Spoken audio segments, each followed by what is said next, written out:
Services Marketing, MKT625. Lecture number 42.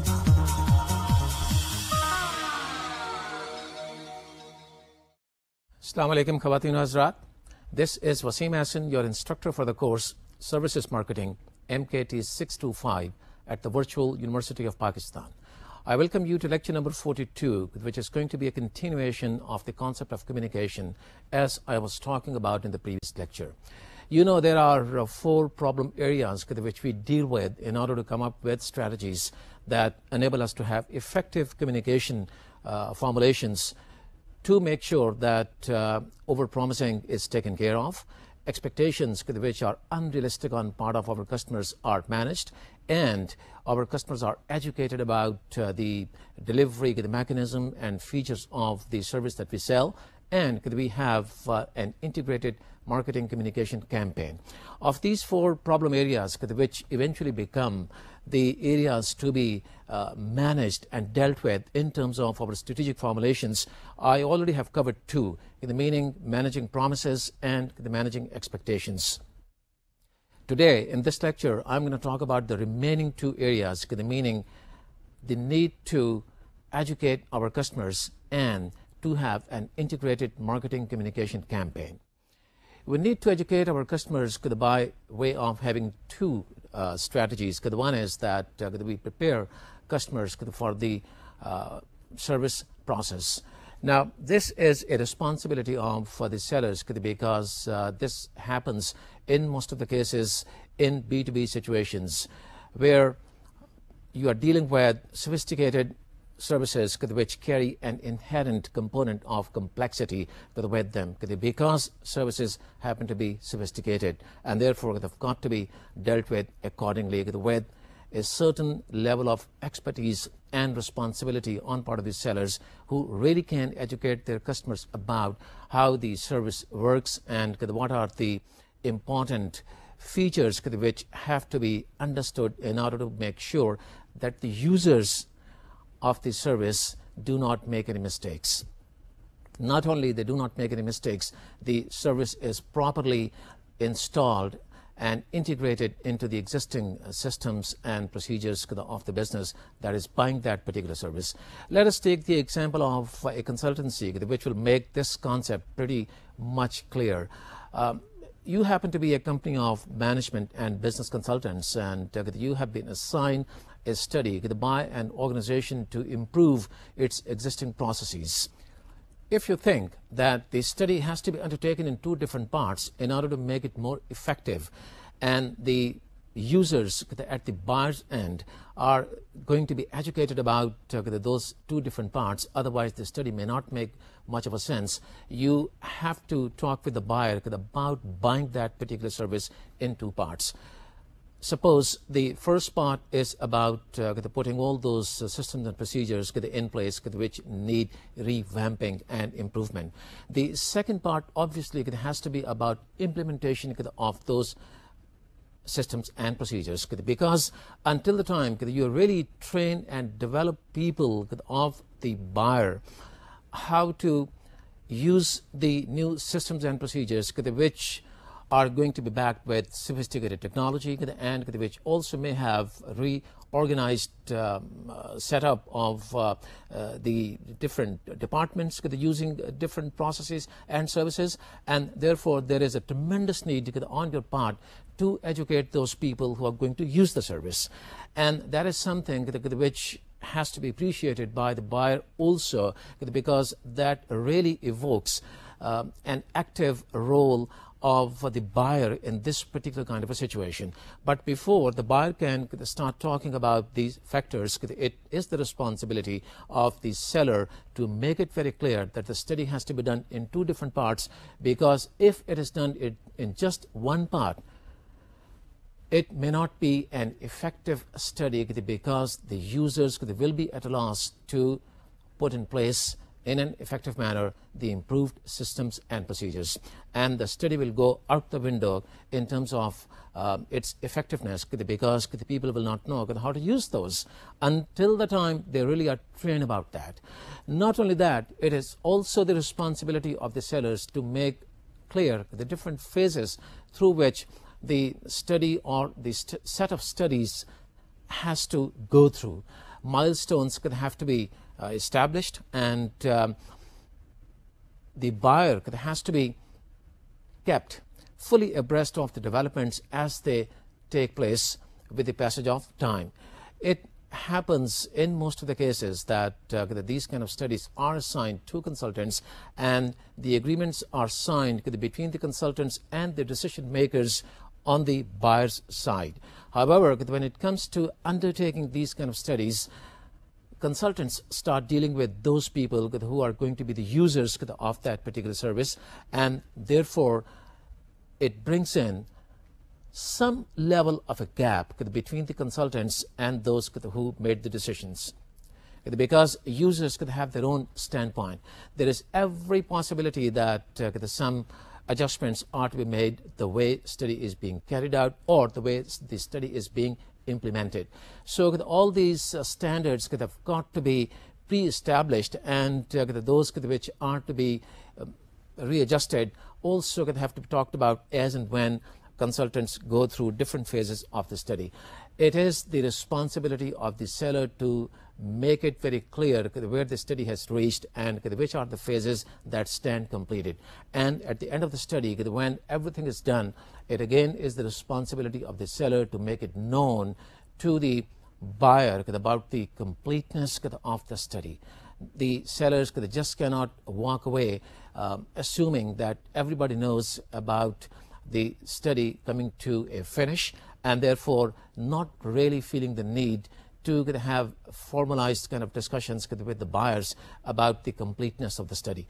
So the essence of this particular strategy is that the buyers of services, in particular those services which happen to be sophisticated and carry elements of complexity with them, have got to be made very clear, and people educated about all those complexities, so that there are no ambiguities while services are sold and while services are installed.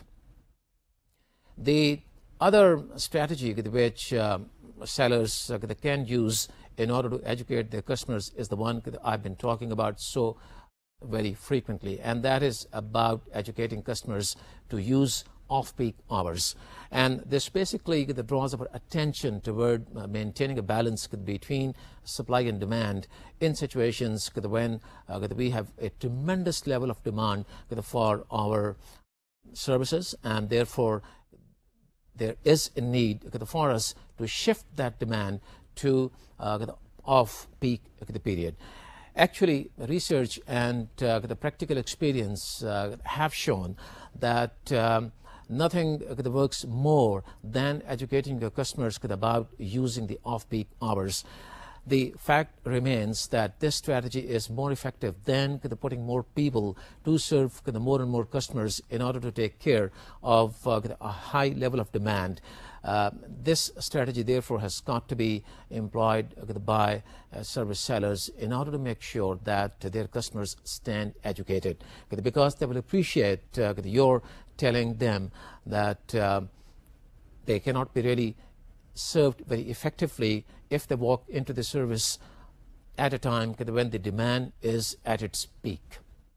The next the problem area is that of integrated communication, and that is something I've covered to quite an extent, but for the sake of clarity, let me talk about the need to have integrated communication campaigns. These campaigns or communications can be created in two different ways. The one is by having a vertical communication program, and the other one is by having a horizontal communication program. The vertical communication takes place in two different manners. It could be top-down, meaning the communication that flows from top right down to the bottom of the organization, and the communication which gets initiated at the bottom of the organization and then travels up, meaning communication that is bottom up. Both have their own utilities and the benefits, so to say, and therefore have got to be exercised at the same time in any organization. Let us talk about the top-down vertical communication, which starts from the top management.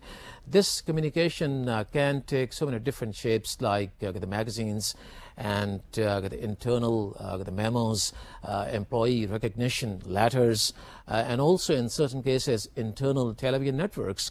Many organizations all around the world nowadays are having internal television networks in order for their employees to be on the same page relating all the developments that are taking place within the organizations. Now, this is not to say that there is no need for a vertical communication program in a small organization.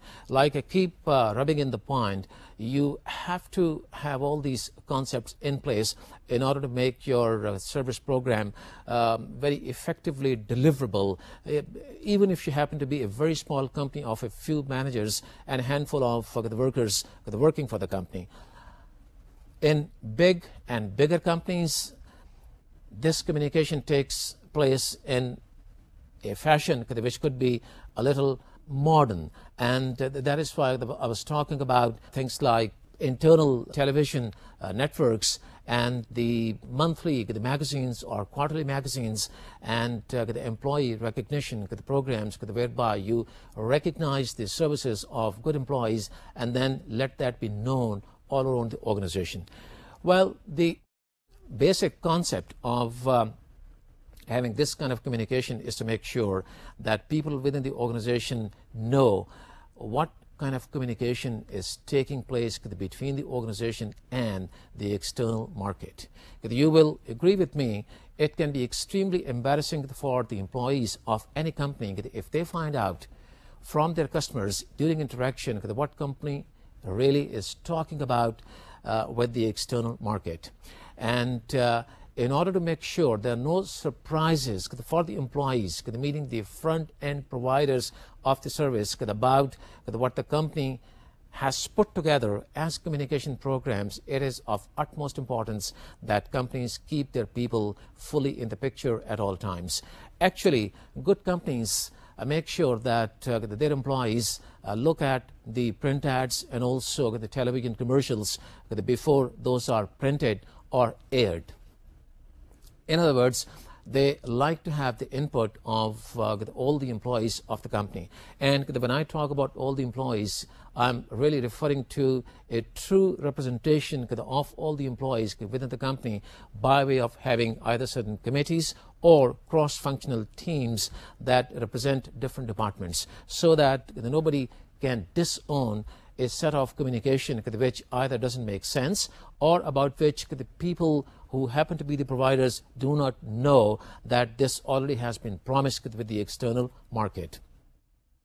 So top-down communication takes on the shape of the instruments which I talked about, and the necessity for having these instruments stem from the fact that everybody within the company has got to be at the same page in terms of what company is talking about with the external market. The other type of the vertical communication is the bottom up. This is as important as the one I've just talked about, because this is the one which is initiated by the frontline providers. They are the people who deal with companies' customers all the time, and therefore they are the ones who fully understand the needs of the customers, and they understand what pleases them, what may not please them, what delights them, and what may not delight them. So in other words, they are the ones who fully understand the problem areas when it comes to interaction or the delivery of the service at the time of delivery, and therefore their input has to be taken into a very serious consideration. The inputs these people make can really have very grave strategic implications. And therefore, the implication for top management is to listen to the perspective that the frontline providers have developed through interactions with customers, and to rub in again, because they are the people who understand the problems, and they are the ones who better understand how to solve those, and therefore whatever they communicate upwards has to be taken in a very serious light. So this is about the vertical communication programs, and we have seen how these two different kinds of programs flow and take shape in order for the whole organization to be at its toes all the time, and in order to be at the same page at all times, for the service to be effective, and to make sure that whatever is happening between the company and the customers is first known to the employees of the company before it is communicated to the marketplace. The second the method of keeping communication very effective is horizontal communication, which essentially is a well-coordinated effort among different departments of the company for improving the delivery of the service. Why is there a need to have a well-coordinated effort? Because this sounds very commonsensible. We understand that these are the basics which every business must understand, but still there is a need to ensure this kind of coordination which generally lacks in so many different organizations. Why? For the simple reason that the different departments within the companies could have their own philosophies and outlooks of customers and their needs and expectations. In order to make sure that they all have the same perspective, so that they all can work in the same direction toward satisfying needs and expectations of the customers, there is a tremendous need to have a well-coordinated effort to make them work in just about the same direction. Just imagine marketing and the operations not working in a coordinated manner. That certainly is bound to affect the quality of the service. And I would again say that even if it happens to be a very small company of just a handful of workers, if there's a gap between the way operations and marketing people look at services from their own perspectives, it is not going to have congruence among their thoughts and among their actions, which is immersed and which is a prerequisite to delivering an effective service of good quality. Just think of a lack of coordination between the marketing and the HR. Or let's put it this way, if the coordination between these two departments is good, HR certainly will be in a position to produce better marketers. And you know that in services marketing, everybody has got to be a good marketer. And to make sure that everybody fully understands the marketing perspective so that the whole company becomes marketing oriented, it is incumbent upon the marketing department to keep HR into the picture all the time about all the intricacies, complexities, and sophistications involved in the process of marketing. And it then becomes the responsibility of HR to come up with certain policies which lead toward creating better marketers. Same is the case between marketing and finance. If there's a lack of coordination, it can affect the pricing patterns of the services that you sell. In other words, if the two departments coordinate with each other effectively, then they can come up with a pricing pattern which is the best possible for the company, because they both have the same perspective.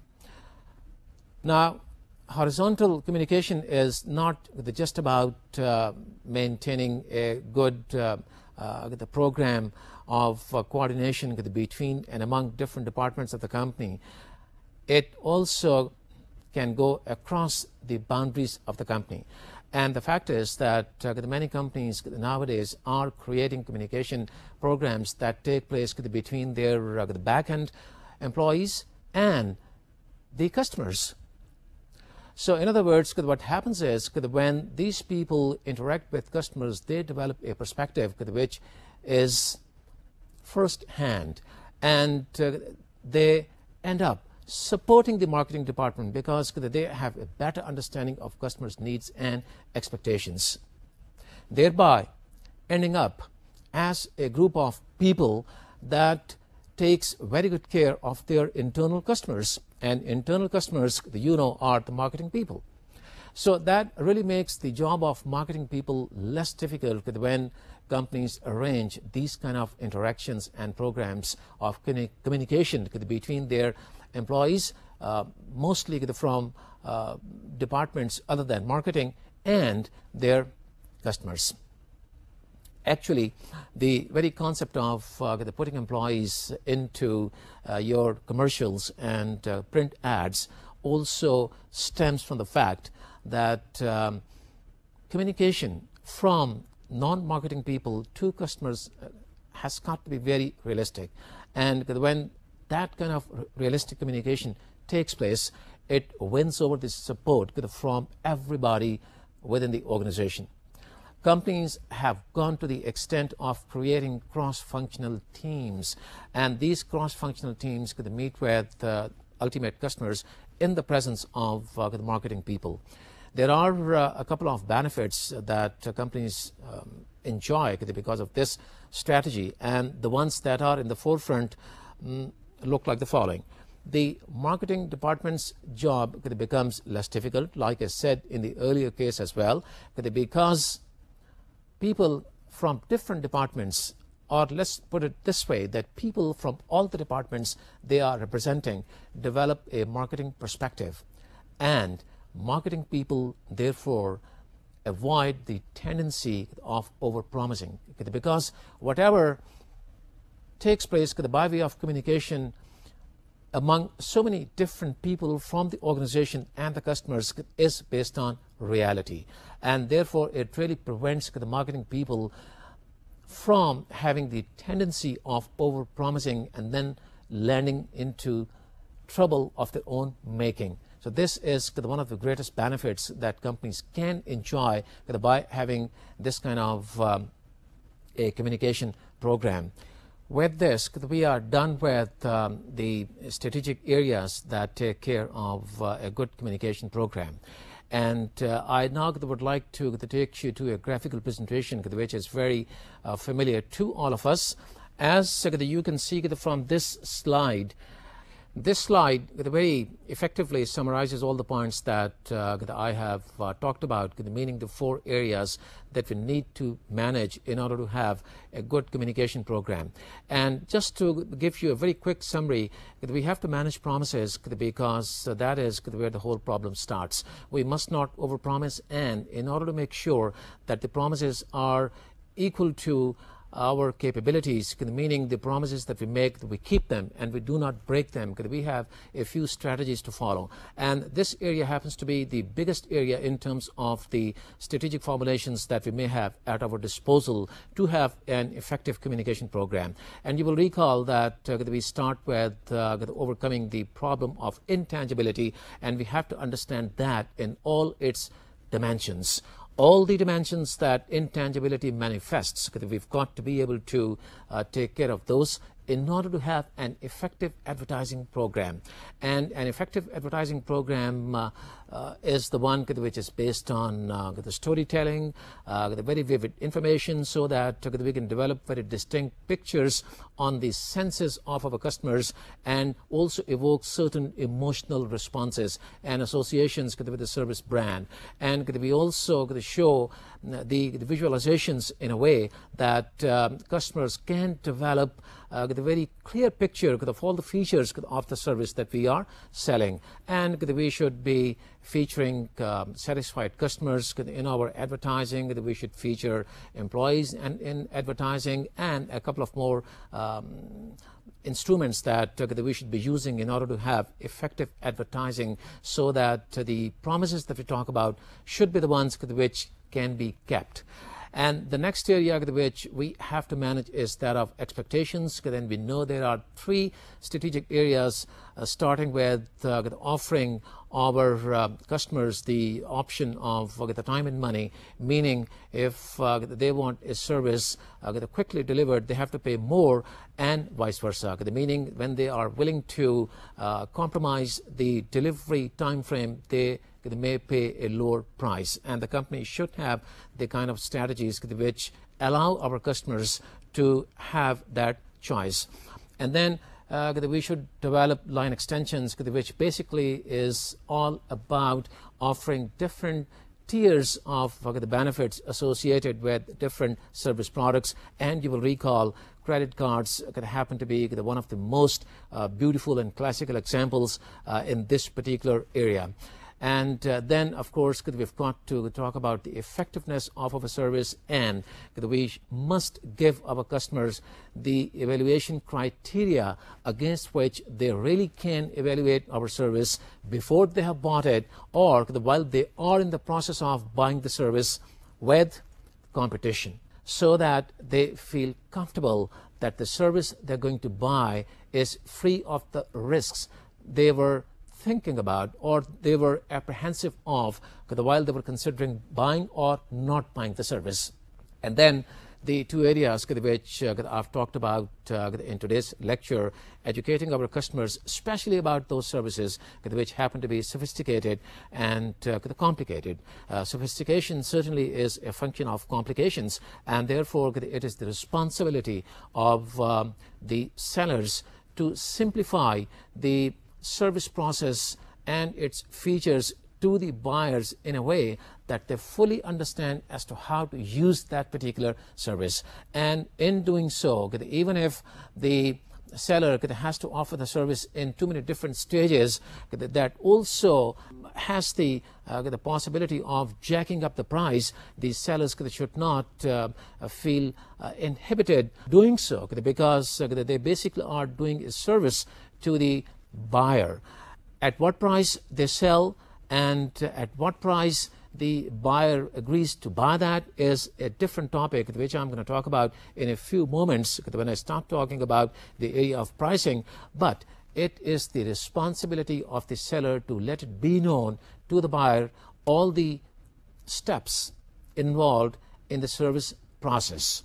And then integrated marketing communication program is something which we all understand in absolute clarity, I hope very much, because it is a question of talking with customers and employees within the company, something which is consistent and something which is accurate and something which is reliable. And the factor of reliability is the one which is the outcome of all that we do with the strategies I've talked about. If we really succeed in managing promises, managing expectations, educating customers, and having an integrated marketing communication program, we shall be reckoned with as a company by customers that is reliable. And once we've done that, we really are on the path to closing or at least minimizing to the maximum possible extent the gap which exists between delivery and communication. As a matter of fact, the area of communication was all about our efforts toward minimizing this gap. And you also know with this we are done with all the four gaps, and therefore we should be in a position now to understand all the dynamics and strategies that we need to put in place to minimize all the four gaps, because we have learned these one by one as different strategic areas. And with this, I now would like to move on to the next topic, which is about pricing. Pricing basically is the medium for exchange of values between the buyer and the seller. And this is something we all know. And we also know that there are different terminologies when it comes to describing pricing. For example, insurance people talk about premiums, which basically is pricing. Bank people talk about interest or financial charges, which is pricing. When we are just about to get onto a nice highway or cross a bridge, we pay a toll, which again is pricing. We buy so many different services and offer something which we look upon as a nice medium for exchange of the value that we get in return from the seller, and that is price. I am not going to get into the basics of the pricing, because we have developed a pretty good understanding of the basics from our other courses like the marketing management and accounting. And therefore, I'm going to concentrate on the areas which really could make pricing for services a little more difficult and different from that of goods. And those are the areas which have to be understood in clarity to be able to come up with a pricing pattern or different pricing strategies which are really compatible with different kinds of services. And this all happens due to the characteristics of services which was the basic learning block and the foundation stone of our understanding of services. And therefore, I would be concentrating more on things which really differentiate the process of pricing in services as from that of goods. The sellers of prices could have a tendency to go for pricing patterns which are very much in line with competition, meaning they like to copy the pricing patterns which are in existence by other firms within the industry. This may work in certain cases and it may not in certain others. The fact is it really is not a very professional way of pricing services because we have to look into what customers really value instead of what others are doing in terms of pricing their services. So instead of taking into consideration different costs which sellers incur and the benefits and the value they offer their customers and make that the part of the basis of the pricing, customers follow competition. This is one of the things that we have to keep in mind, and as we go along the different areas of pricing, we shall know how to take care of this. Pricing is not only difficult for the sellers to undertake as an exercise, it also is a little difficult for customers to understand why different services are priced the way they are. So in other words, we also have to understand the perspective of customers when they view pricing of different services they're considering to buy or not to buy. And this is going to be the starting point of our understanding as to why the customers have the kind of understanding that they do develop while they consider pricing as one of the decision-making factors toward buying a service. There are so many different reasons why customers face this difficulty, and the foremost is that there is a lack of reference pricing. The customers generally do not have a reference in their mind of the pricing of different services that they buy. And when I talk about this, I'm assuming that I'm talking about services which are being considered for buying by customers the first time, because when they buy a service the next time, the pricing does become a very strong basis of buying or not buying that service due to so many different factors, but pricing does become a reference. Generally, what happens is the first time around, customers do have a lot of problem in developing and generating the reference, and that is why the word of mouth takes on an added importance when it comes to pricing and also, of course, other factors.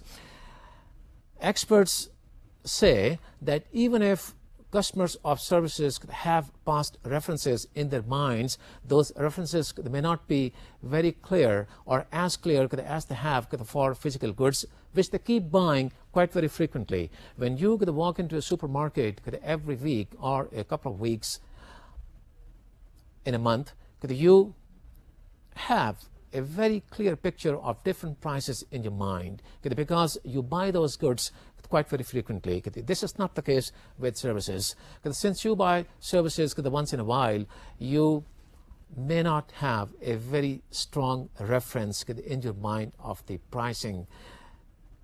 Why the service has been priced the way it is priced, and what could be the possible basis of this pricing. This is the question which customers do try to come to grips with while they think of pricing. The second factor which really creates difficulties for customers to understand pricing of services is the heterogeneous nature of services. We know that the different suppliers have a host of options that they offer to their customers.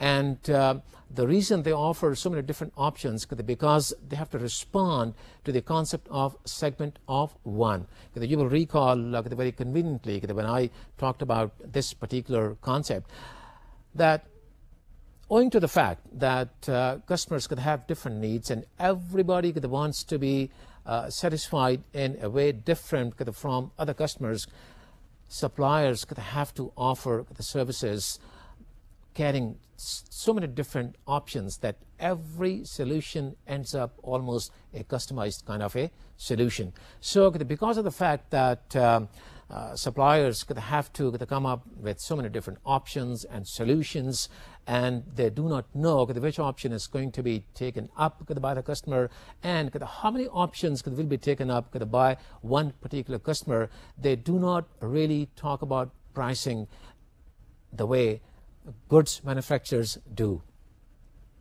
And they do not really advertise the pricing as part of their communication programs because of the same fact I've just talked about. Because they do not know which service is a standard service and which service could be kind of a customized service.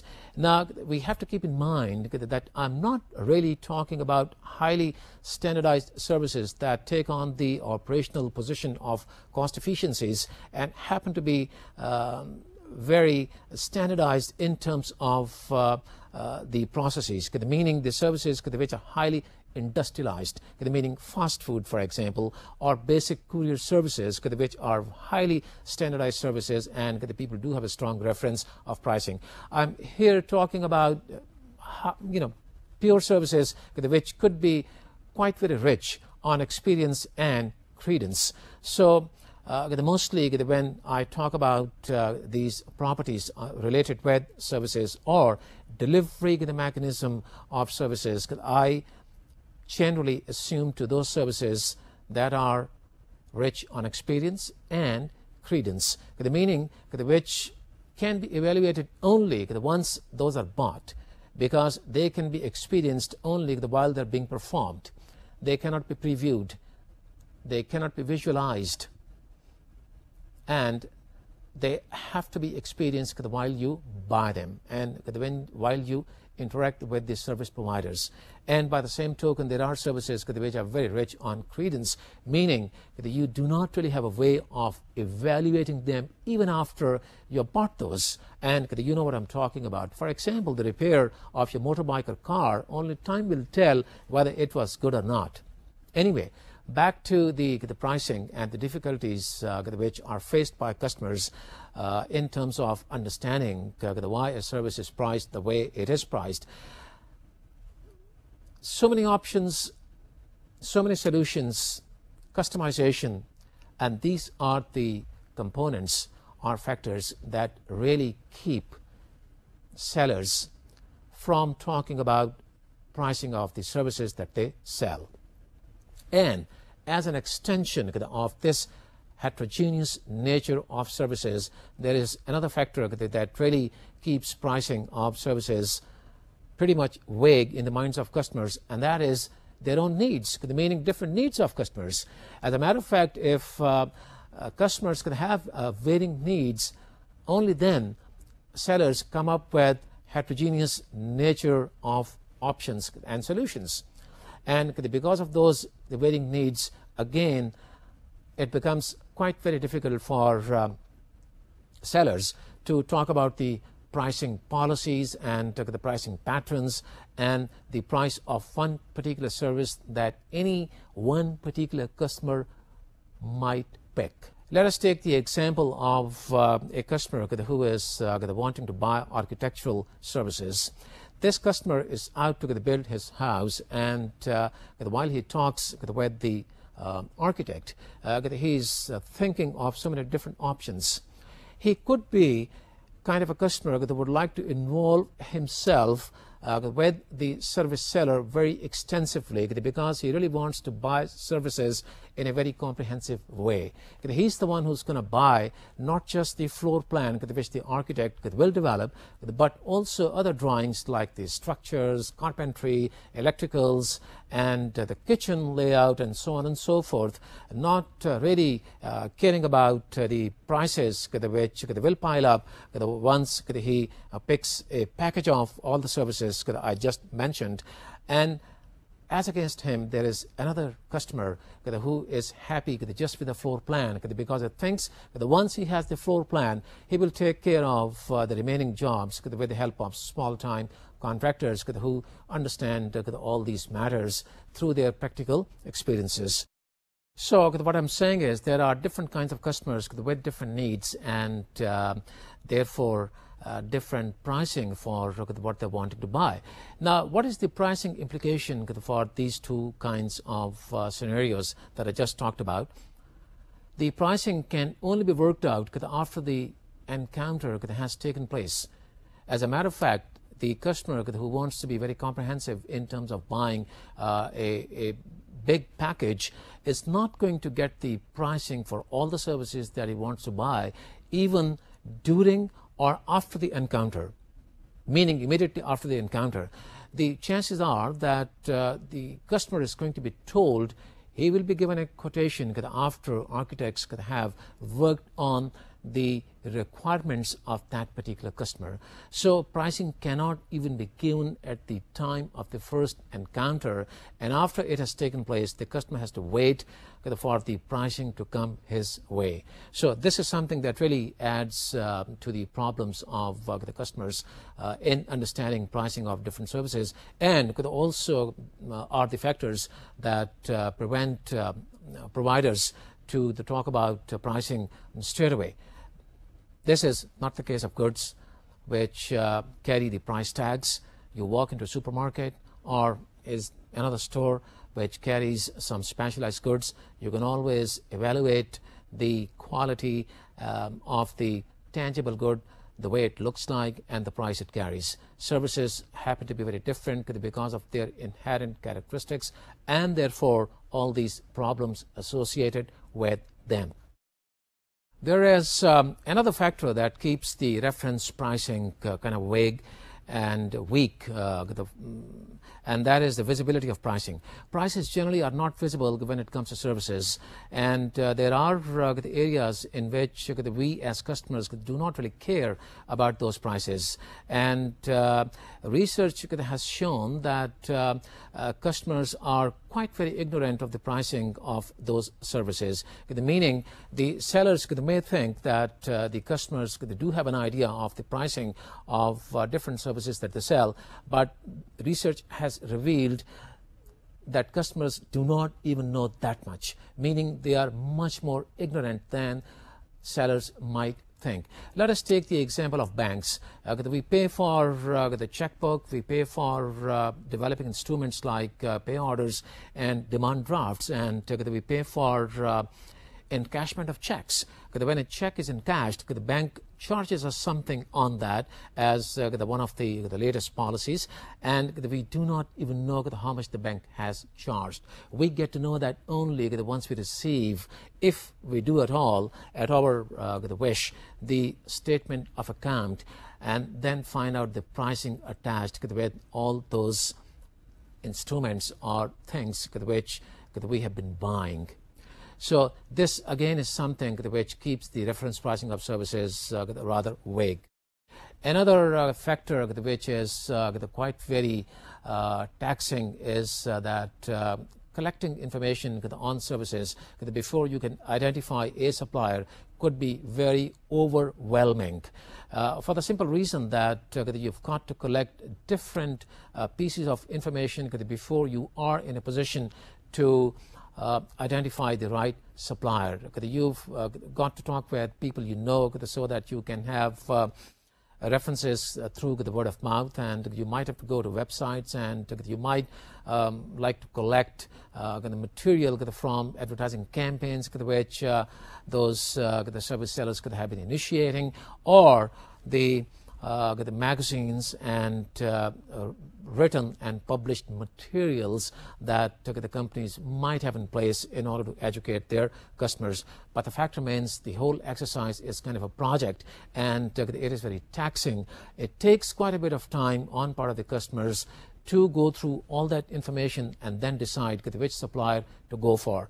Another factor which adds to this difficulty is the availability of just one service brand at one service facility. It is not like a supermarket that sells so many different manufactured goods which are there for you to take a comparison. No, it is something where you can talk about just one brand of service, and if you're not satisfied with your interaction, you might have to go to somebody else, and that adds to the misery and something which you may not appreciate at all. Let us take the example of a customer who is wanting to organize a party, and he's got to take decisions about three very important elements of the party. The one is the food, meaning the kind of food and the presentation of the food. The other is the flower arrangement, the kind of flowers and the arrangement of flowers, very appropriate with the occasion, whatever it is. And the third one is the performance of the live music, the kind of music and the performer, and so on and so forth. Now, just imagine yourself being in the shoes of that particular customer. Will you be able to talk with one company that is going to take care of all the requirements that you have as a customer, or you have to talk with different suppliers? Now, even if you get to talk with one event management company that is in a position to offer you an integrated service as a package, a comprehensive package of all the elements that you're looking for, you still have the task of comparing that with competition. So the whole exercise becomes quite very taxing, in which you've got to look at the different challenges of your own expectations, and then the ability of the supplier who can offer you all those elements of the party the way that you want, the way you expect. So these factors are the one which, while put together, really create difficulties for customers to use pricing as a basis of decision making for buying or not buying a particular service, and therefore need much more analysis and insight as to what is it that we can do to overcome these references which are quite vague. It is not just the monetary price which customers pay to get a service. It also is a set of the non-monetary costs which customers consider while they are thinking of buying a service. And therefore, we also have to have the knowledge of those non-monetary costs attached with buying a service. Even if you do not buy a service, you do incur those costs, and that once again is a factor which is an additional factor causing difficulty for the customers of services. The non-monetary costs present themselves in 3 or 4 different ways. These are time costs, search costs, convenience costs, and psychological costs. You have to incur all these costs because basically you are searching for the right service supplier, and much of it I already have covered while I was talking about services being overwhelming. Let us talk about these factors one by one very briefly before time runs out. Time costs are involved in trying to identify the right supplier, and then making an appointment with that supplier, and then keeping that appointment. It all takes time because in the first place you have pinpointed the supplier, and then you've got to prepare yourself much in advance of the appointment in order to keep it. This is not the case for manufactured goods. You can walk into a supermarket and buy something that you want anytime you like. Not the case with services. Because of the real-time involvement of customers, because of the fact that customers play a very active role in buying the service, there is a time dimension attached to it, and that means cost. The other factor which adds to these the non-monetary costs is the search costs, and this is something which I really have talked in detail, but a few more words on the search process. We as service sellers and providers have to do a lot of work in searching and identifying the right supplier. May that we be searching somebody in the field of the janitorial services or financial services or the insurance services or a call center services or HR functions. Every area is a highly specialized area, and therefore we as providers have to carry out an in-depth analysis of the ability and capability of the supplier before we can identify and search the right supplier. Just think of the HR. I did talk about the HR becoming an area which is being outsourced by many companies to HR specialists for the simple reason that this can be very effectively undertaken by those experts. But the fact remains that you've got to compare the one HR specialist against the other just to make sure that you end up in the right hands, and therefore the search costs. So basically it is the time invested as an effort to search and identify the right supplier. And like I said earlier, what really adds to the testing side of this factor is the lack of availability of more than one service at one particular service scape. Meaning the one particular supplier carries just the one brand of services, and that is something which really prevents you from drawing comparisons as easily as you might wish as a customer. The next area of non-monetary costs is convenience costs, and this basically is the inconvenience which is cost to customers in order to keep their appointments with suppliers of services. And this again owes to the real-time involvement of customers when it comes to buying services. Just think of a medical checkup for which you have sought an appointment. Come what may, you have to keep that appointment, whether it happens to be a rainy day or a hot, sultry afternoon, because otherwise you will lose getting the service, and that is something which you cannot afford. Another factor which adds to these non-monetary costs is that of the psychological costs. And this pertains to fear of uncertainty, rejection, or understanding. The fear of uncertainty is about suppliers' inability to come up to the mark and be able to deliver the service the way you expect. The fear of rejection is the one which might keep you very nervous, especially when you are dealing with an institution like a bank, thinking and apprehending that your application for loan might be turned down.